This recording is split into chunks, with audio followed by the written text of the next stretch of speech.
I think in the last, certainly probably a couple of years pre-COVID, D&I then became a forefront, as I mentioned before. It became boardroom agendas, which was great because then it fed into the kind of talent acquisition HR pool to realise, actually, if we really want a diverse and inclusive workforce, for the reasons we've touched on today, we need to change. We need to change how we attract. You know, it does make a significant impact, you know, and it's not good enough now just putting a paragraph at the end of a job title. You know, we want to make sure that we're attracting the right diverse, but also being very inclusive to our workforce. You know, they want to work in an organisation that doesn't discriminate. Who wants to work in an organisation where they discriminate? You know, opportunities for everybody. You know, providing support for those minority groups. That represents everyone from all backgrounds. People want to know they're going to come into an inclusive culture where they're safe, they're supported, they have peers, and they see progression, right? So I think, you know, it's the awareness is there.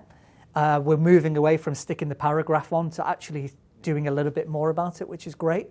You know, and again, I'm sick of banging on this, but educate, mentor, support the talent acquisition team, support HR. You know, by giving them feedback from the market, you know, people listen. So it's small changes again. And my only build on that, Harry, is I think it does have a massive impact on whether people, I agree with you, it does have a massive impact on whether people decide to join an organisation. And I think candidates are attuned to the sort of standard statements and the things they see, and actually what they're now doing is going beneath the surface. Yeah. And they really are looking at, is that organisation standing behind what it says it does? Yeah. And you know, how open and transparent are they around their diversity data, for example? Yeah. And I think that's what candidates are doing. So you can't get away with, you know, just making a statement. You need to be living and breathing it day in, day out, because I think it is really important to candidates, and therefore they are really looking and you know, really doing their research and their homework on you as an organisation. 100%. And going off tangent, because that's what I do best, right, Martin? That's all right. I just think, if you remember last year when mainly corporate organisations during Pride Month changed their logos with a rainbow, and there was a hoo-ha in the press about it, that they're doing it to jump on the bandwagon.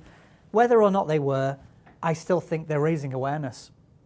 You cannot knock organisations for raising awareness, you know, whether it's for their own agenda or generally for the greater good. And I don't know where I was going with that, but I'm just saying, you know, I think it was a great thing. Yeah. And I'd love to see more. It's more of that stuff that trickles through. Yeah. You know, that company is open to LGBT employees. Yeah.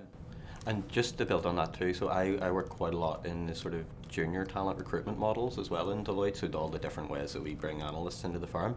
And something I've seen in the last few years is just that even at the recruitment stage is the different priorities to people coming out of uni now as well, even though you're only 21-year-old director, but you know, you can go far in Deloitte, you know, very quickly. But like I've seen a lot when I ask them either what do you know about the firm or why do you want to come work with us. Quite often now the answers aren't about, you know, the size of the firm or the type of clients that you're going to work with.